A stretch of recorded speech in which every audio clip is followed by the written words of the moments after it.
I never sleep deeply. Not anymore. The air was thick with the warmth of summer. My bedroom window cracked open just enough to let in a lazy night breeze.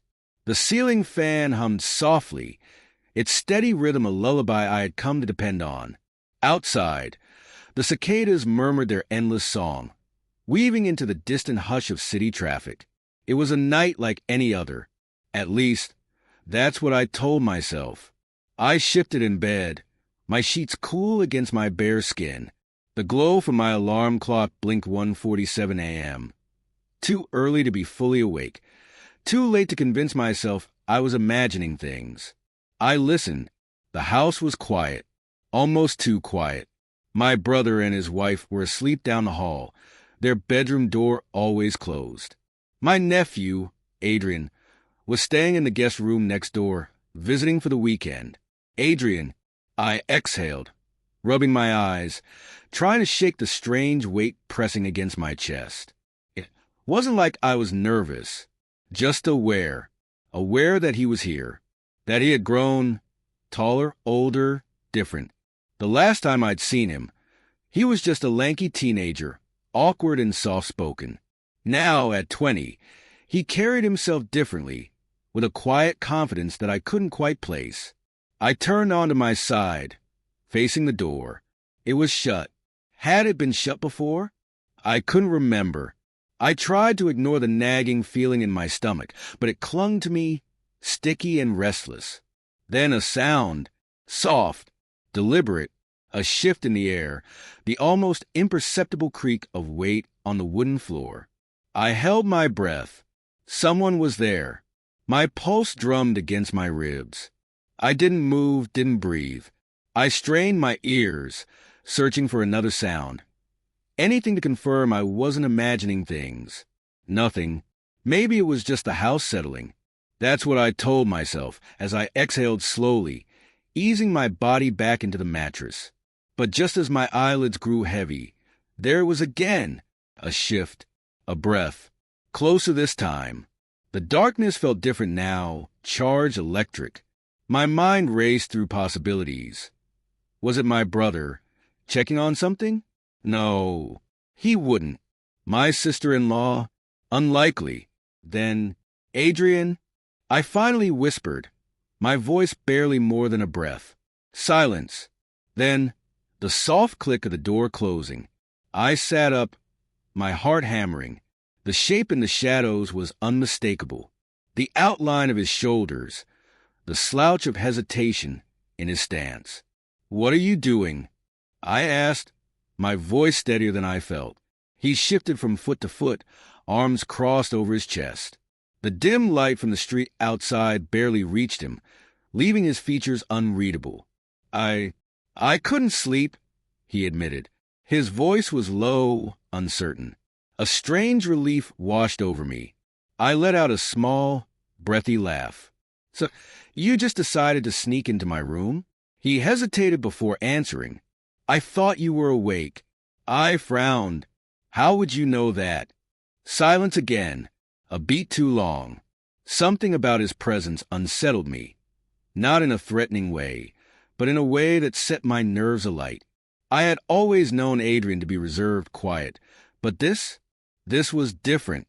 There was something lingering in the air between us, something unspoken yet heavy. I reached for the lamp on my nightstand, but before I could flick it on, his voice cut through the darkness. "Don't." I froze. His tone, soft but firm, sent a shiver through me. My hand hovered over the switch. "Why not?" Another hesitation. He exhaled, as if gathering his thoughts. "I don't know," he admitted. "It's just, I didn't want to wake everyone up." It was an excuse, and we both knew it. I sighed, rubbing the back of my neck. "All right," I murmured, leaning back against my pillows. "But you should probably go back to bed. Your parents might. They won't know." The way he said it made something flicker in my chest. I studied him in the darkness, trying to decipher his expression, but all I had were his words, his presence, the weight of something unsaid pressing between us. "Adrien," I started, unsure of what I was even about to say. But then, he took a step closer. I tensed, barely perceptible, but enough that I knew he noticed. He stopped just short of my bed, his arms still crossed, fingers gripping the fabric of his sleeves. "I wanted to talk," he said finally. "Talk," I echoed, wary. He nodded. "Yeah, I feel like we never really do." I swallowed, forcing a small chuckle. "We talked earlier, at dinner." "That's different," he muttered, shaking his head. "That was just family stuff. The usual." He paused. "We never talk. Just us." There was something in his voice, something raw, uncertain. I exhaled, shifting slightly in bed, making space beside me out of instinct. "Okay," I said, "so talk." For a moment he didn't move. Then, cautiously, he sat at the edge of my mattress. He was so close now that I could feel the warmth of his body, the quiet tension in his shoulders. "I don't know where to start," he admitted. I looked at him, waiting. He exhaled again, running a hand through his hair. "I guess I just—" He hesitated, his fingers gripping the edge of my blanket. "I don't know where I fit. In my life, The weight in his voice caught me off guard. I frowned. "Adrien—" "I mean it," he interrupted, his voice quiet but insistent. "I feel like I've been pretending for a long time. And sometimes, I don't even know who I'm pretending for anymore." My throat went dry. "I thought it would be easier," he continued, almost to himself now, "if I ignored it, if I just played the part everyone expected me to. But lately, I feel like I can't breathe." The room felt smaller, like the walls had inched closer. I studied him, the way his jaw tensed, the way his hands twisted in his lap. "And what are you pretending to be?" I asked carefully. He let out a humorless laugh. "Normal." That single word sent a sharp ache through my chest. I wanted to say something, anything. But my mind was a storm of memories, moments I hadn't let myself examine too closely. The way he used to watch me when he thought I wasn't looking. The way he always seemed more comfortable around me than anyone else. And now, sitting here, in the dark, with nothing between us but the weight of the truth he was trying to voice, I finally spoke. "You don't have to pretend with me," I said, my voice softer than I intended. He turned to me then, his eyes catching what little light there was. Something in them flickered, fear, hope, longing. "Are you sure?" he asked. I didn't hesitate. "Yes." He swallowed hard, nodding slowly. His fingers brushed against the blanket again, almost absent-mindedly. "I don't know what to do with how I feel," he admitted. I felt my heart hammer against my ribs. "What do you feel?" He parted his lips as if to answer, but then, footsteps. Both of us stiffened. The sound was faint, but unmistakable. Someone moving down the hall. Adrien shot to his feet. My breath caught in my throat as the shadow of movement passed outside my door. Then, silence. Neither of us spoke, our eyes locked in the darkness. Finally, Adrien exhaled, rubbing a hand over his face. "I should go," he whispered. I nodded, though part of me wanted to stop him, to say something, anything, to pull him back. But I didn't. Instead, I watched as he slipped toward the door, his presence still lingering even as he disappeared into the hall. And just like that, I was alone again. But nothing felt the same. Nothing would ever feel the same again. The house was silent again, but I wasn't fooled. My body was still humming with the weight of his presence, the ghost of his voice lingering in the air. I lay back, staring at the ceiling, my chest tight with something I didn't want to name. I should sleep, but the air was too thick, the sheets too twisted, my mind too full of everything I didn't say. I turned toward the door. It was still slightly ajar, just as he'd left it, and then footsteps, softer this time, hesitant. My pulse quickened. The door inched open. Adrien stood in the doorway, his silhouette outlined by the faintest sliver of light from the hallway. He didn't speak. Neither did I. But I could hear his breathing, uneven, uncertain. Seconds passed. Maybe minutes. Then, slowly, carefully, he stepped inside and shut the door behind him. I sat up. My throat was dry. "You're back," I murmured. He swallowed, shifting his weight. "Yeah." I searched his face for something, a reason, an explanation. But all I saw was the same storm I felt inside myself. Something about the way he stood there, his fingers flexing at his sides, made the air between us crackle. "Adrien, I lied," he interrupted. His voice was quiet but firm. "Earlier, when I said I just wanted to talk, I felt something tighten in my chest." He took a step forward, then another. My breath caught. "You don't have to," I started, but he shook his head, cutting me off. "I know." He sat on the edge of my bed, closer this time. Too close. His knee brushed mine to the thin sheet, and I felt it like a spark under my skin. "I don't know what this means," he admitted, barely above a whisper. Neither did I. My hands clenched the blanket, my body torn between leaning in and pulling away. "You don't have to figure it out right now," I said, though my voice was hoarse, shaky. He nodded, but he didn't move. His gaze flickered to my lips, just for a second, and it was enough to send something sharp and electric down my spine. Everything in me screamed to stop this, to push him away, to remind him who we were to each other. But I didn't, because part of me didn't want to. A long, fragile silence stretched between us. Then, slowly, carefully, he reached out. His fingers brushed against my wrist, barely there, just enough to test the space between us. Just enough to make my breath hitch. I should say something. I should move. But instead, I just stared at him, frozen in the weight of this moment, in the terrifying realization that something between us had already shifted, something we could never take back. And then, a knock at the door, loud, sudden.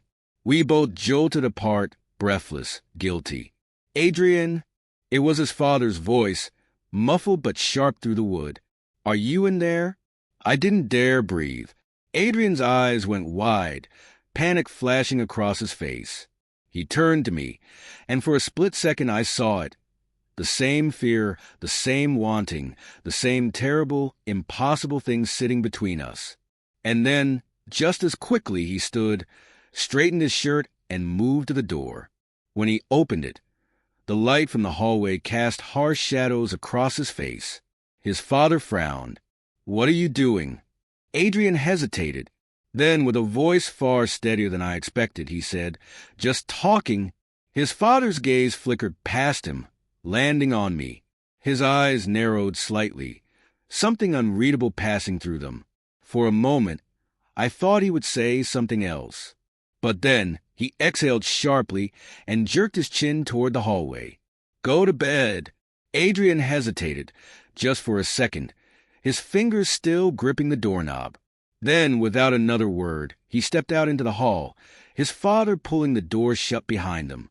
And I was alone, heart pounding, staring at the place he had just been, knowing that whatever had just happened, asterisk, asterisk, whatever almost happened, asterisk, asterisk, was far from over. The silence in my room felt heavier than before. The air was thick, suffocating, as if something unseen had settled in the space Adrien left behind. My pulse was still erratic, my skin still tingling with the phantom warmth of where his knee had touched mine, where his fingers had barely skimmed my wrist. I ran a hand over my face, exhaling shakily. What the hell just happened? I had been so close to crossing a line I didn't even know existed until tonight. And worse, I wasn't sure if I regretted it. I lay back against the pillows, staring at the ceiling. My mind replayed every second of our encounter, every glance, every breath. The way his voice had trembled when he said, "I don't know what this means." Neither did I. The sound of the front door opening and closing startled me. I sat up, listening. Muffled voices drifted through the hallway. His father, speaking in a hushed but firm tone. Adrien's voice was lower, barely audible, responding with short answers. I didn't know if they were arguing. I didn't know if his father suspected something. But I knew one thing for sure. Adrien wasn't coming back tonight. I forced myself to lie down, to slow my breathing, to pretend this night could end like any other. But sleep never came. The next morning, the house felt different. The usual sounds of breakfast, plates clinking, coffee brewing, the hum of morning conversation, felt muted. Or maybe I was just hyper-aware of Adrien's presence at the table, sitting across from me, his focus locked on his plate. He hadn't looked at me once. I forced myself to eat, pretending I wasn't acutely aware of his father's occasional glances in my direction. His mother was cheerful as always, oblivious to the tension that hummed just beneath the surface. "So, Adrien," she said, spreading jam on her toast, "did you sleep well?" His grip tightened around his fork, just for a second. "Yeah," he said. A lie. I kept my expression neutral, but my stomach twisted. His father sipped his coffee, watching him. "You were up late." Adrien stiffened, but covered it quickly, nodding. "Yeah, couldn't sleep." Another lie. I kept my head down, pretending to focus on my food, but beneath the table, my leg bounced restlessly, my body still thrumming with the weight of everything unspoken. Did he regret it? Did he feel the same tangled mess of emotions clawing at his chest the way I did? Or had he already convinced himself that last night meant nothing? I wanted to look at him, to meet his gaze just once, to see if there was anything left of the moment we almost had. But he wouldn't let me. Not here. Not now. His father set his coffee down, clearing his throat. "We're heading back this afternoon. Shouldn't be too long of a drive." Adrien nodded, still not looking up. "Right." His mother smiled at me. "Thank you for having us. It was really nice seeing you again." I forced a smile.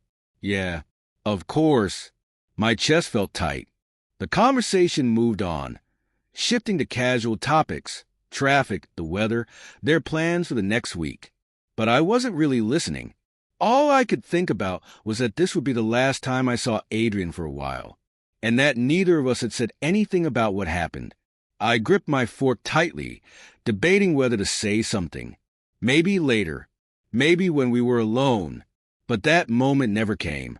By noon, they were packing up their car, and Adrien was moving through the motions, loading bags, making small talk, playing the part of the perfect son. I lingered on the porch, watching. He still hadn't met my eyes.